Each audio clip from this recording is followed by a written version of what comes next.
انشاءاللہ جیتے گا جہانگیر ترین جہانگیر، جن کی فکریں خود دے رہا ہے، جو صاف پینے کا پانی خود دے رہا ہے، آنکھوں کا اسپتال بنوایا تو مریض کو خود وین اٹھا کے لے کر جاتی ہے، خود علاج کر کے خود گھر واپس چھوڑ کے جاتی ہے، دستکاری اسکول خود بنوایا، اور کن کے پیسے سے بنوایا؟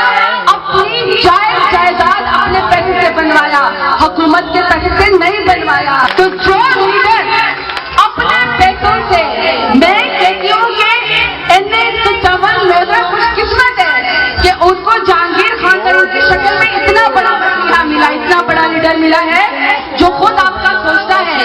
وہ انشاءاللہ جیت جائیں گے تو بھی حکومت ان کی تنخواہ کے کوئی پیسے پوری نہیں کر سکتی جو انہوں نے اپنی جیب سے آپ لوگوں کی خاطر لگائی ہے۔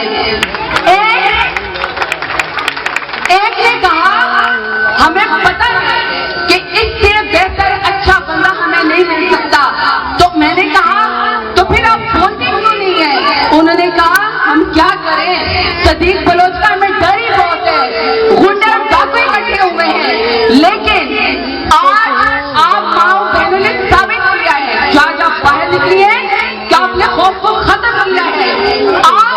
آپ گھر جا کے بتائیں گے کہ ہم نے ووٹ کسے لاڑی ہے؟ بننے پر۔ ووٹ کس کو دینا ہے؟ انشاءاللہ جیتے گا جہانگیر ترین جہانگیر ترین، انشاءاللہ جیتے گا جہانگیر ترین جہانگیر ترین۔